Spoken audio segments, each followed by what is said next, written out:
नमस्कार साथियों, आप सभी का स्वागत है एजुकेशन लाइन में। साथियों, इस वीडियो में हम बात करने वाले हैं वार्षिक परीक्षा 2021-22 के लिए कक्षा 12 हिंदी साहित्य का जो आपका पेपर है उसके बारे में।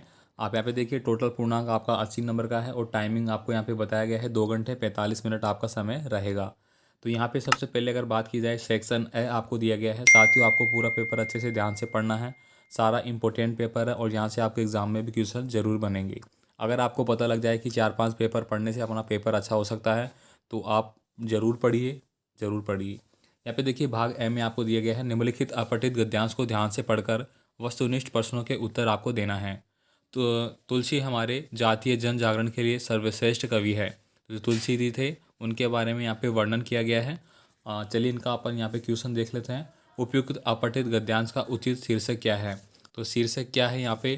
तुलसीदास है, तुलसीदास का साहित्य है, तुलसीदास का जीवन है, तुलसीदास साहित्य महत्व है।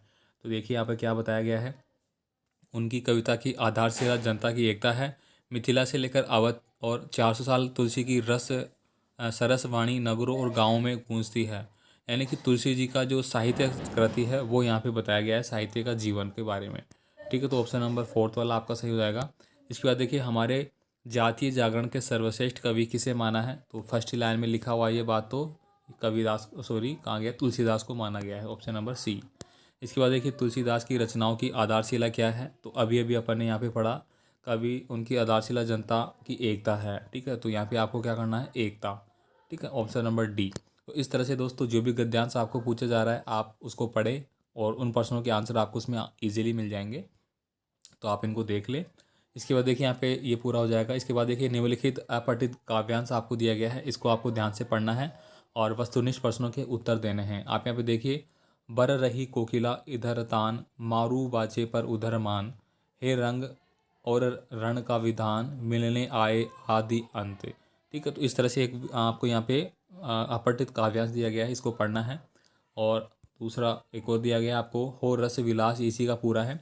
उपयुक्त काव्यांश का उचित शीर्षक आपको पढ़ना है। क्या बताया गया? वीरता के बारे में, युद्ध रंग के बारे में। ठीक है, तो इसको आपको पूरा पढ़ लेना है। यहाँ पे आप देखिए, पूरा ऑप्शन वाइज आपको दिख जाएंगे। आगे के प्रश्न की मैं बात करूँगा। यहाँ पे सेकंड प्रश्न आपका, रिक्त स्थानों की आपको पूर्ति करनी है। साथियों, मैं आपसे बीच में रिक्वेस्ट करूँगा, आपने चैनल को अभी तक सब्सक्राइब नहीं किया तो प्लीज़ चैनल को सब्सक्राइब करके रखें, ताकि आगे मैं आपके पेपर के रिगार्डिंग कोई वीडियो अपलोड करता हूँ तो उसका नोटिफिकेशन आपको मिल जाएगा। इसलिए आप बेल आइकन भी दबा के रखें, अपने दोस्तों को भेजें और लाइक ज़रूर करें। यहाँ पे देखिए, जिस रचना में सीधे सरल अर्थबोधक शब्द प्रयोग होते हैं वहाँ कौन सा गुण होता है?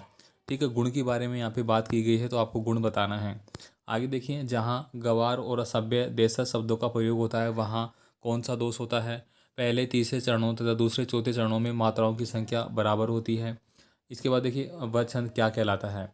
तो चौपाई छंद के प्रत्येक चरण में मात्राएं कितनी होती है? जहाँ अकारण ही कार्य की उत्पत्ति हो वहाँ अलंकार होता है, कौन सा होता है? तो ये सारे आपको देख लेना, अलंकार वगैरह। इसके बाद देखिए, यहाँ पे तीसरा क्वेश्चन है। यहाँ पे कुछ प्रश्न आपको दिए गए हैं जिनका आपको एक वाक्य में उत्तर देना है, मतलब 20 शब्दों में लगभग। तो यहाँ पे देखिए, पहला क्वेश्चन आपको पूछा गया है कि विभावना अलंकार को परिभाषित करना है, मानवीकरण अलंकार को परिभाषित कीजिए, और खोजी रिपोर्ट के विषय में आपको बताना है। वीटी रिपोर्टिंग, स्तंभ लेखन को समझाइए, लेखन ने जहाँ वास्तव में नीतांजलि किसे कहते हैं? कठिन काव्य कवि, कविता में चित्र भाषा, नाटक की रचना, कथनाकार में द्वंद्व का क्या महत्व है? तो सारे प्रश्न साथियों आपको बहुत ही इंपॉर्टेंट है, मैं आपको बता दूं बार बार।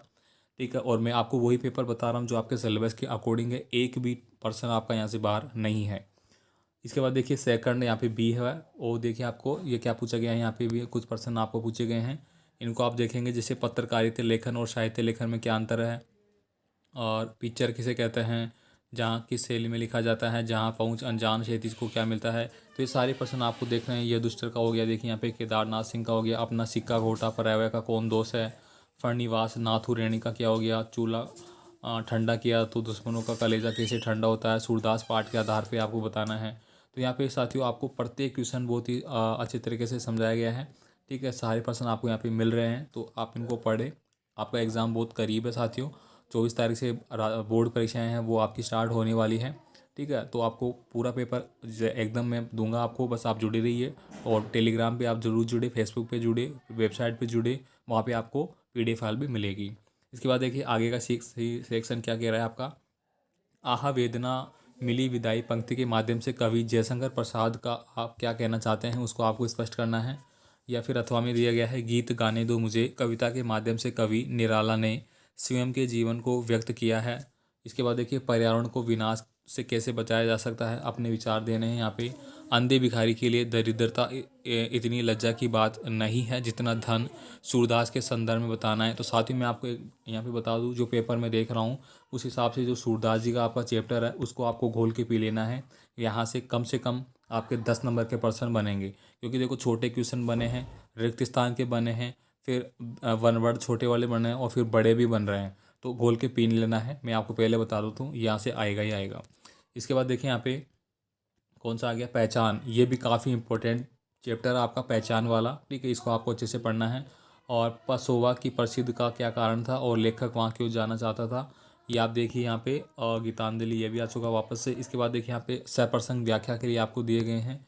लाखों करोड़ों को बैठे बड़े बड़े मिट्टी और आग के ढेलों, मंगल और संचलन और बृहस्पति की कल्पित चाल की विख्यात, इसको आपको पढ़ना है। अथवा में ये लोग आधुनिक भारत के नए शरणार्थी हैं जिन्हें औद्योगिकरण के जावत में अपने घर ज़मीन से उखाड़ हमेशा के लिए निकासित कर दिया गया है।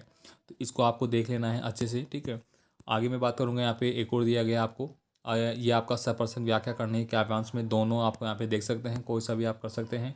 एक तो हो गया आपका गीत वाला, क्या दिया गया है, गीत गाने दो मुझे, वेदना को रोकने दो, चोट खाकर राह चलते, होश के भी होश टूटे, हाथ जो पताए थे टग, इसको आपको पढ़ना है। मैंने देखा एक बूंद सा मछली सा करके झाग सा रंग गई क्षण भर, ढुलते सूरज की आग से मुझको दिख गया।